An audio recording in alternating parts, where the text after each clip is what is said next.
Happy Saturday and welcome to yet another beautiful episode of Smell the Coffee with me, Diana Master, and the wonderful Glenn Rashupura. How are you doing? I'm doing very well. We were looking very fabulous on Wednesday. On Wednesday, you needed to brag. Yes. But we will get into why we looked fabulous and what we did a little later on in the show.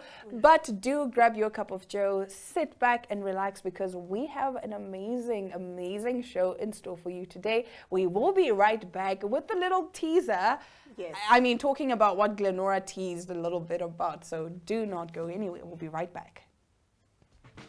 Welcome to My.NA Cars, your ultimate destination for everything automotive. I am your host, Diana Master. Teamwork makes the dream work, right? Discover the latest models, innovative technologies, and expert insights from our passionate hosts. Learn essential maintenance tips and get exclusive behind-the-scenes access to the automotive industry. Don't miss My.NA Cars on NTV every Thursday at 2100 hours. Tune in and ignite your passion for automobiles.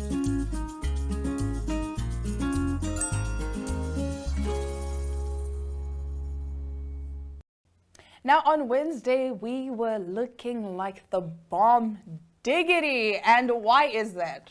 Well, because besides being presenters, which we love doing, Yes. we are also part of the storytelling industry. You're looking at a director, you're looking at an actor, you're looking at a writer. Look at how gorgeous I look. Oh, you look very nice. Look at that smile. Wow. So that was at the launch of Project Mukarab that happened this Wednesday at the NTN, and look at how we looked. We looked amazing. Ooh. So basically, the Mukarab Film Project is a collaboration between MultiChoice Namibia, Showmax, GoTV Namibia, and NBC. Yes. And basically, it's about bringing Namibia to the world. That's actually where you can find the films on Showmax. It's Namibia, bringing Namibia to the world. So what basically happened is, I think maybe you can tell us a little more, seeing as you were involved from a director's perspective. Yes, exactly. So I was kind of involved at like to the grassroots level of it. So what they did, they had a call out and they were looking for 13 scripts. 13 scripts, or I think they were first 10, but technically what ended up being produced was 13 scripts. So they had a call out and producers and directors and writers had to apply with a concept or an idea of what they wanted to do. And they had a lot. They said they had I think more than what they needed to look at. I think that they took maybe 2 weeks to just sift through everything. Yes. And then they ended up getting 13 short films. Which are now premiering on. But the process around it was very beautiful. So they so we will get into the process a little later on in the show. This is just to give a brief background about the project. And so it's basically they funded 13 Namibian short films. Actually, they're feature films. 13 Namibian feature films that you can catch on Showmax. You can also catch them on DSTV Catch Up, GoTV. I'm not sure about how GoTV fits into. I guess under MultiChoice. It's under the MultiChoice. Under the MultiChoice brand. But nonetheless, Honorable Emma Theophilus, who is the Deputy Prime Minister of ICT, was also at the event together with the Director General of the NBC, Stanley Similo. Let's see what they had to say. There are myriad ways to become involved, whether as actors, as we've seen the trailers, directors, producers, or in various technical roles. In fact, as the creative industry continues to grow, digital platforms becomes a great medium to showcase the talent of our local actors, producers, and directors. Therefore, for those that are already active in the creative space, I implore you to continue honing your talents and developing your skills to be globally competitive. As has been announced here at the films will be aired on DSTV and GoTV platforms, as well as Showmax. This year is already international exposure, and we have to make the best of it. I'm also happy to learn that 5 films that have an Afrikaans and Namibian vernacular at this instance will be aired on Kignet and Key, which is an indication of the snowball effect that this project will have.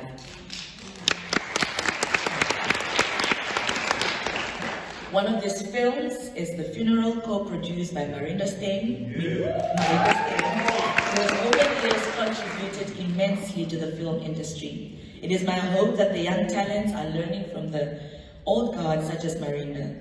Directors and ceremonies, if we are to combat the unemployment crisis in our nation, we must turn our attention to the potential of the film industry and every industry at that to ensure we arrest the situation.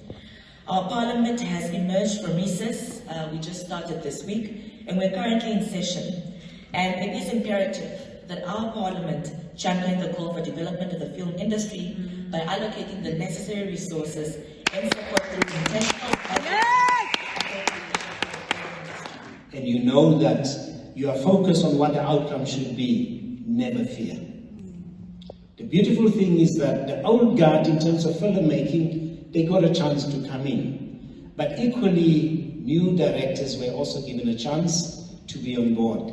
And part of what we said must happen is that there has to be an onboarding of new people as well, so that we can grow the industry.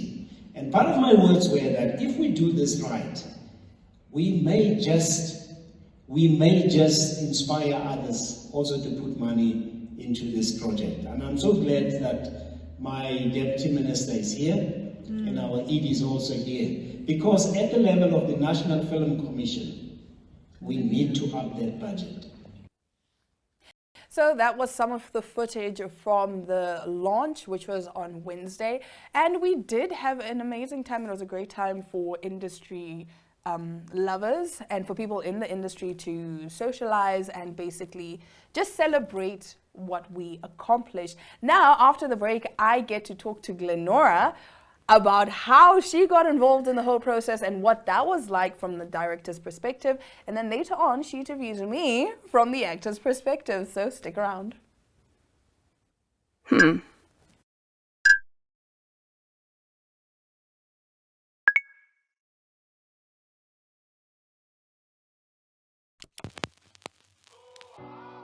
eTicket, your online ticket solution for events and event marketing, bringing you ease of mind and making sure that your event gets out there.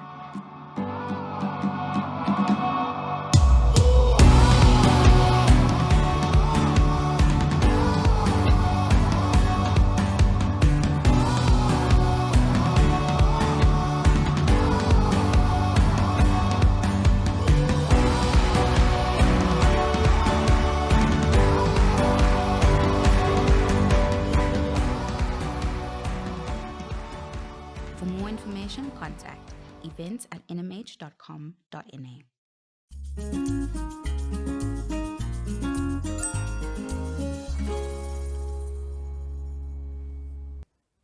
Now we are talking all things Project Mukarov, and I have to talk to Glenora about how that was like from a director's perspective. First of all, congratulations. Thank you. This is Thank huge. You. Thank you. I mean, I think we are both still pinching ourselves. Yeah, it's like, is this real? Is this happening? Yeah. Yeah. So, all right, let's get right into it. You are the writer and director of Chef's Kiss.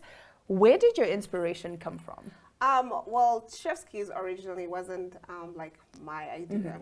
So I was called on to the project.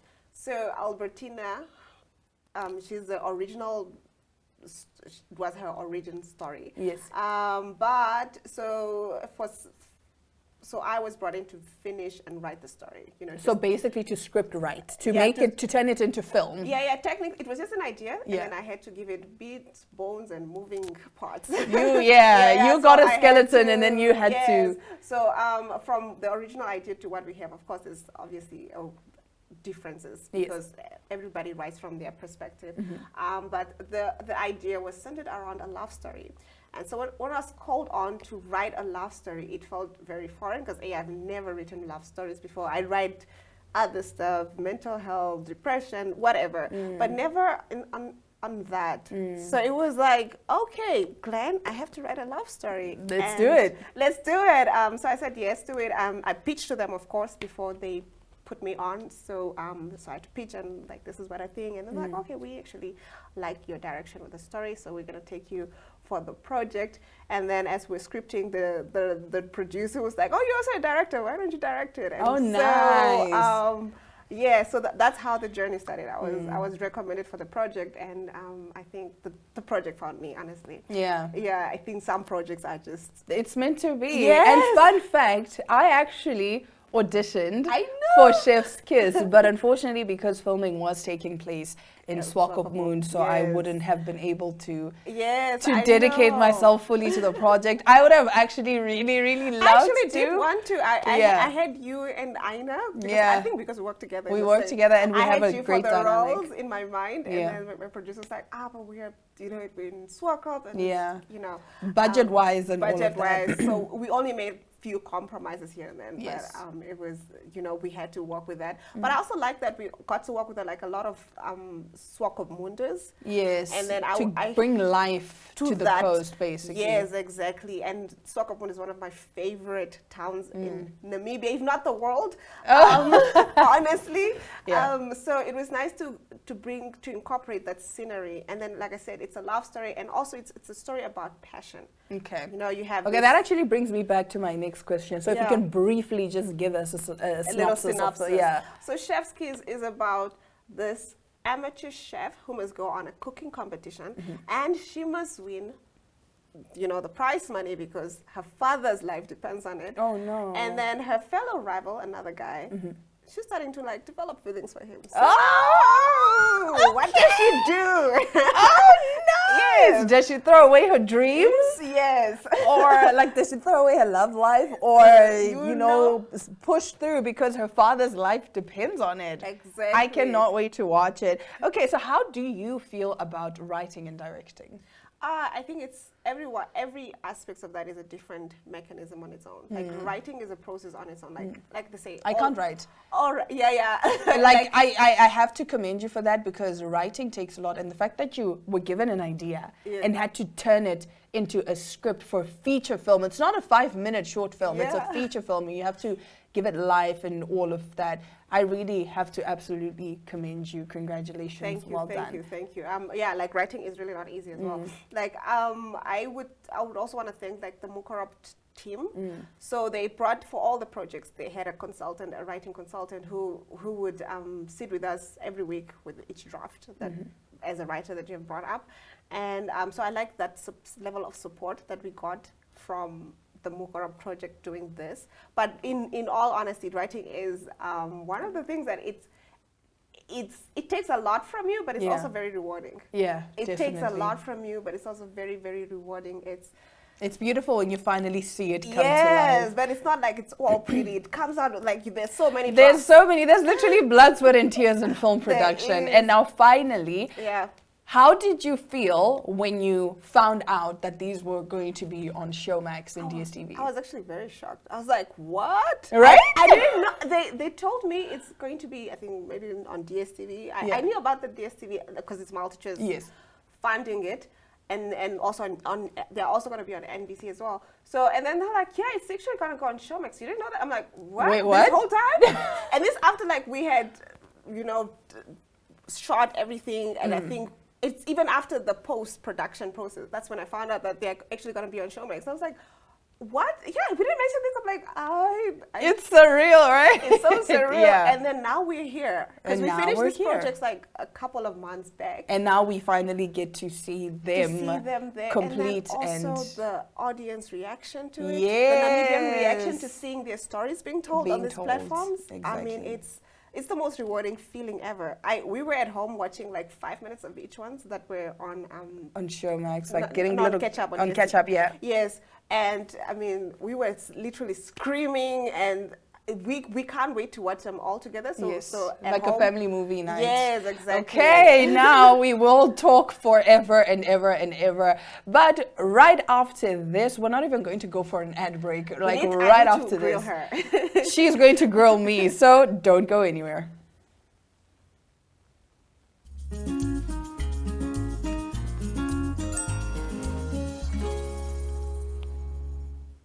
Now, Diana got a chance to, pick my brain as to what it was like to scriptwrite and direct Chef's Kiss. But if you guys don't know, Diana is a work of art. She does everything. She's a presenter, and I would say, your performance in Penda's Dilemma. Dilemma was so good. Thank you. So Thank good, you. so good. I mean, I would say you are up there. We need to give you your flowers. You know what I mean? We need Thank to you. give Thank your you so flowers. much. I appreciate She it. was absolutely brilliant. I mean, I was so in, like, my sister was watching it with me, and then she was like, "Oh wow, and your colleague is so good." Oh, thank you. She's killing it. So, can you tell us, how did you get into Penda's Dilemma? What happened? Did you audition or? So it's actually a funny story, right? I couldn't. So I was always seeing all of these audition call-outs, but most of them required that you speak a native language, which I cannot, right? yeah, so I missed out on a lot of the productions. I was just like, oh well, you know, it's not meant for me and whatever, and we move on, right? So one day I'm just chilling, and then I get a call. Hi Diana, this is Matilda from Free Your Mind Productions. Your name came up. We are looking for someone to fill this role. Yeah. I was like, oh, okay, cool. So it actually wasn't the role that I ended up playing. So it was just a supporting role. And I was like, oh, okay, cool. So I read the script. I didn't read the script. So obviously, you know, they send you like little snippets. And they say, okay, send us an audition video. So as I'm reading, other parts of my character would come up, like Nangula now, the character that I played. So when I was reading the script and I saw Nangula, I'm like, I like Nangula. So I call Matilda, who was a producer. I say, Matilda, hi, is the role of Nangula filled? Because if it's not, I'd like to audition for it. She's like, oh, okay, cool. It's not filled. You can audition for it.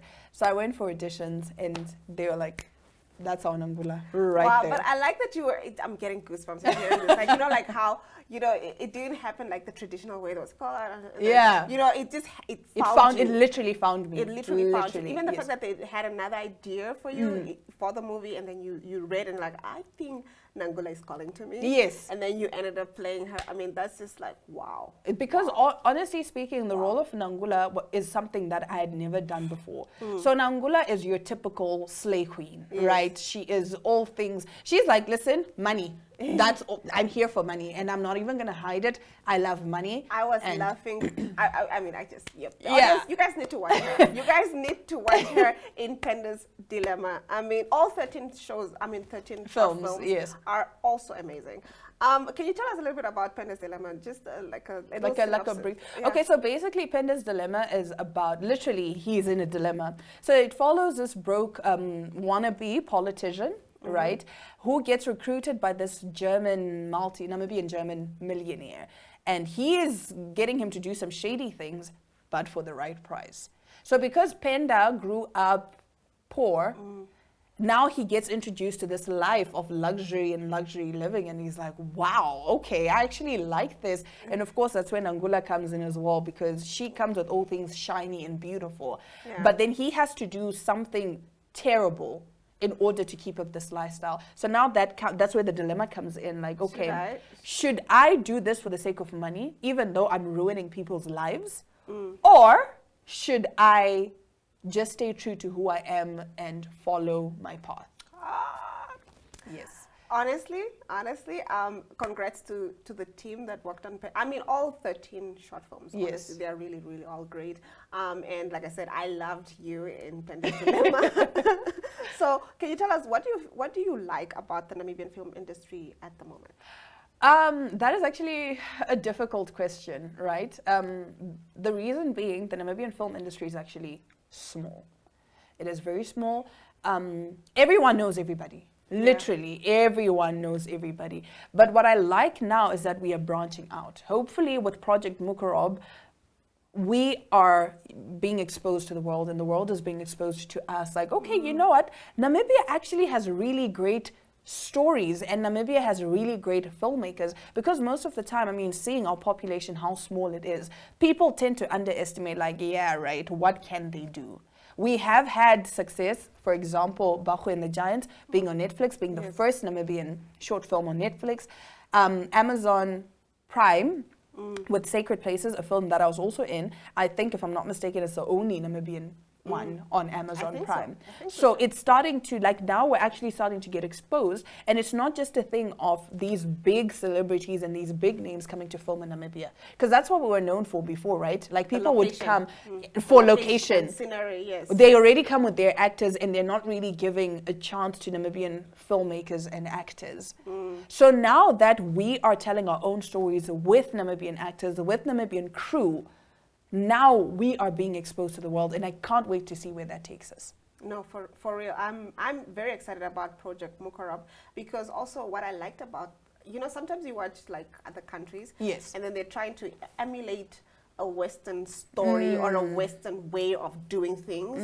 And what I like about all 13 short films, at least the ones that I've seen, I've not watched all of them, there was a big thing about authenticity and originality. They speak to the Namibians. Yes, they speak to the Namibian culture, to who we are as a people, and it was so original, and it's our stories. I'm getting goosebumps. Yes, it's so beautiful the way it's done, and I feel like the world needs Namibian stories. Definitely. And this platform it's just a step in the right direction. It's a step in the right direction. So you can catch all 13 films on Showmax. On Showmax and DSTV Catch Up, but I think DSTV Catch Up, they're only available until the 30th of September. Yeah. But just to give you some of the names in case you want to search them up: Chef's Kiss, Penda's Dilemma, Instant Love, Borgwachter. There's also The Goal. Okalila. There's so many. So these are like Kaunas ER. Oh my yeah, word. Kaunas ER, The Funeral. The Funeral. Yes. So these are like some of the top ones that we can name right now. But there's so many. 13 short films. 13, and you can. they're not short actually. They're 50 to 60 minutes. So it's like.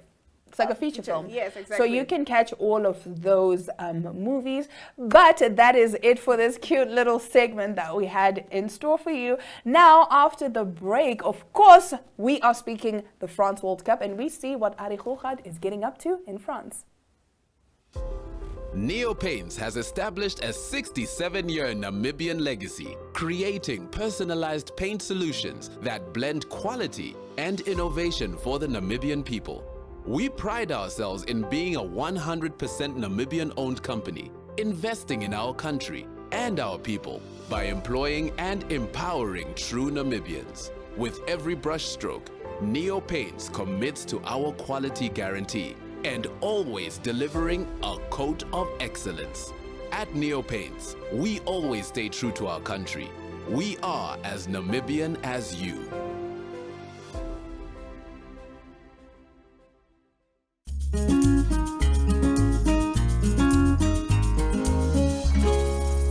Die rugby is gereed en reg vir die eerste wedstryd teen Italië Saterdag.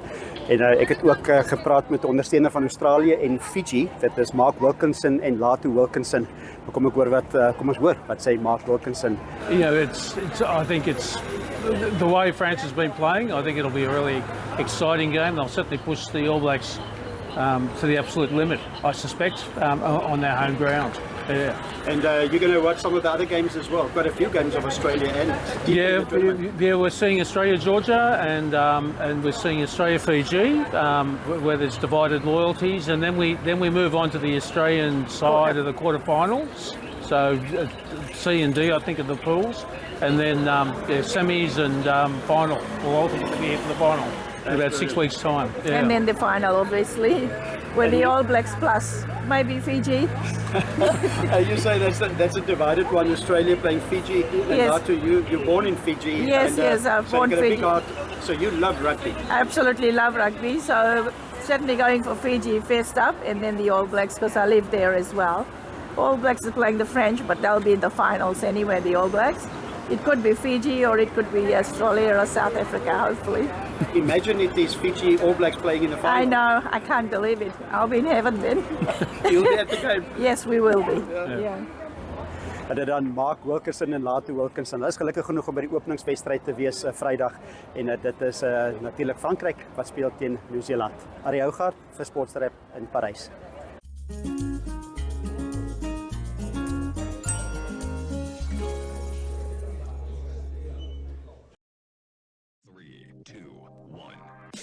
You are spoiled for choice this weekend with loads of events on the entertainment front.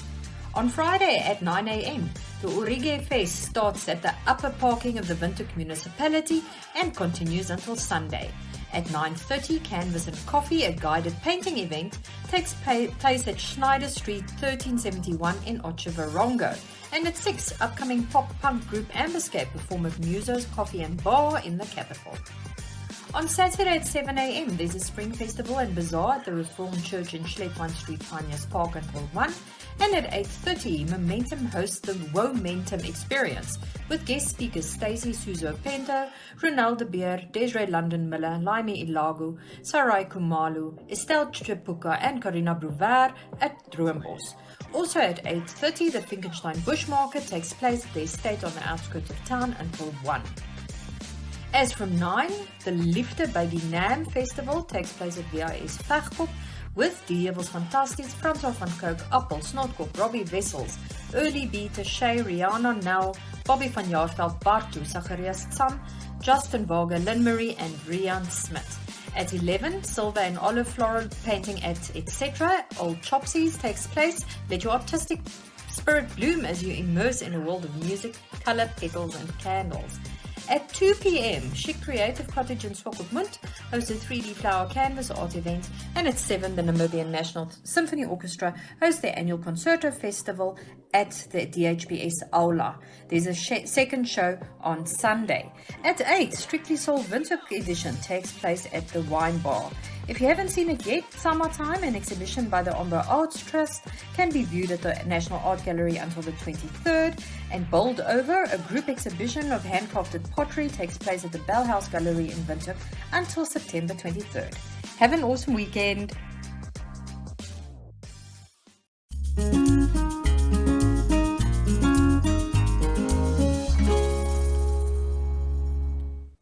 That's all the time we have for you today. Thank you so much for joining Smell the Coffee with me, Diana Master, alongside my gorgeous co-host, Glenn Rashipura. Until Monday, it's all our love, all our light. We do hope you enjoy your weekend and you go watch those feature films and give us feedback. It is all our love, all our light, and adios.